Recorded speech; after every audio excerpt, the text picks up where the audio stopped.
গ্রামের শেষ প্রান্তে একটা পুরনো টিনের বাড়িতে একা থাকতেন হরিনাথ দাদু। বয়স প্রায় ৭০ ছুঁই ছুঁই।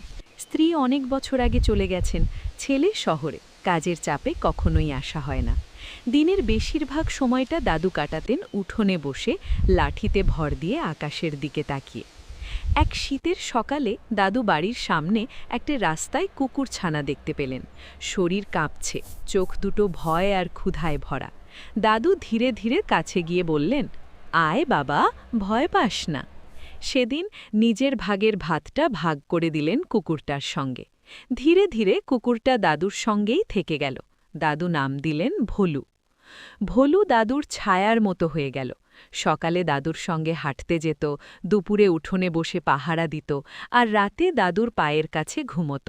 দাদু কথা বলতেন, ভোলু চুপচাপ শুনত, যেন সব বুঝতে পারত। একদিন দাদু হঠাৎ অসুস্থ হয়ে পড়লেন। উঠোনে লুটিয়ে পড়তেই ভোলু জোরে জোরে ঘেউ ঘেউ করতে লাগল। পাশের বাড়ির লোকেরা ছুটে এসে দাদুকে হাসপাতালে নিয়ে গেল। ডাক্তার বললেন, আর একটু দেরি হলে বিপদ হতো। কয়েকদিন পর দাদু বাড়ি ফিরলেন। ভোলু দাদুকে দেখে এমনভাবে লাফাতে লাগল, যেন অনেক দিন পর আপনজনকে ফিরে পেয়েছে। দাদু ভোলুর মাথায় হাত রেখে বললেন, তুই শুধু কুকুর না রে ভোলু, তুই আমার পরিবার,